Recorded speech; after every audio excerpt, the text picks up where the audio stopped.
एक बार की बात है, एक निर्धन ब्राह्मण परिवार रहता था। एक समय उनके यहाँ कुछ अतिथि आए। घर में खाने पीने का सारा सामान खत्म हो चुका था। इसी बात को लेकर ब्राह्मण और ब्राह्मण पत्नी में यह बातचीत हो रही थी। ब्राह्मण, कल सुबह कर्क संक्रांति है, भिक्षा के लिए मैं दूसरे गांव जाऊंगा। वहां एक ब्राह्मण सूर्यदेव की तृप्ति के लिए कुछ दान करना चाहता है। पत्नी, तुझे तो भोजन योग्य अन्न कमाना भी नहीं आता। तेरी पत्नी होकर मैंने कभी सुख नहीं भोगा, मिष्टान नहीं खाए, वस्त्र और आभूषणों को तो बात ही क्या कहनी। ब्राह्मण, देवी, तुम्हें ऐसा नहीं कहना चाहिए। अपनी इच्छा के अनुरूप धन किसी को नहीं मिलता। पेट भरने योग्य अन्न तो मैं भी ले ही आता हूँ। इससे अधिक की तृष्णा का त्याग कर दो। अति तृष्णा के चक्कर में मनुष्य के माथे पर शिखा हो जाती है। ब्राह्मणी ने पूछा, ये कैसे? तब ब्राह्मण ने सुआ, शिकारी और गीदड़ की यह कथा सुनाई। एक दिन एक शिकारी शिकार की खोज में जंगल की ओर गया। जाते जाते उसे वन में काले अंजन के पहाड़ जैसा काला बड़ा सुआ दिखाई दिया। उसे देखकर उसने अपने धनुष की प्रत्यंचा को कानों तक खींचकर निशाना मारा। निशाना ठीक स्थान पर लगा।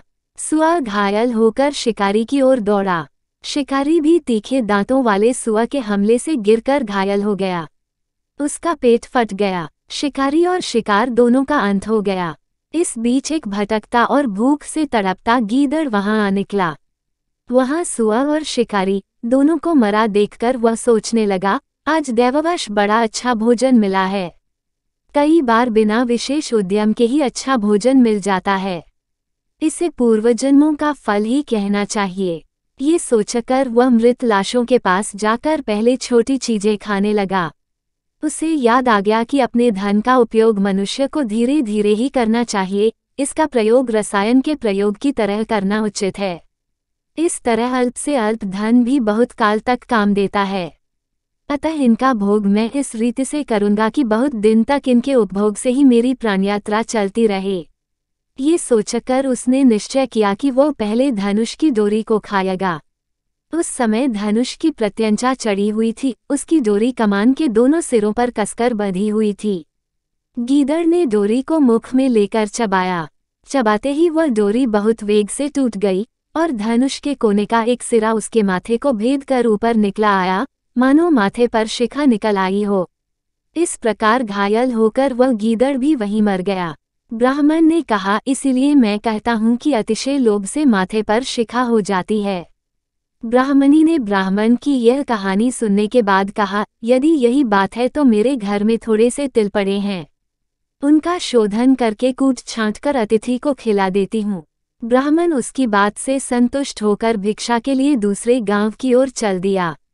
ब्राह्मणी ने भी अपने वचनानुसार घर में पड़े तिलों को छांटना शुरू कर दिया। छांट पछोड़कर जब उसने तिलों को सुखाने के लिए धूप में फैलाया तो एक कुत्ते ने उन तिलों को मूत्र विष्ठा से खराब कर दिया। ब्राह्मणी बड़ी चिंता में पड़ गई। यही तिल थे जिन्हें पकाकर उसने अतिथि को भोजन देना था। बहुत विचार के बाद उसने सोचा कि अगर वह इन शोधित तिलों के बदले अशोधित तिल मांगेगी तो कोई भी दे देगा। इनके उच्छिष्ट होने का किसी को पता ही नहीं लगेगा। ये सोचकर वह उन तिलों को छाछ में रखकर घर घर घूमने लगी और कहने लगी, कोई इन छटे हुए तिलों के स्थान पर बिना छटे तिल दे दे। अचानक ये हुआ कि ब्राह्मणी तिलों को बेचने एक घर में पहुंच गई और कहने लगी कि बिना छटे हुए तिलों के स्थान पर छटे हुए तिलों को ले लो।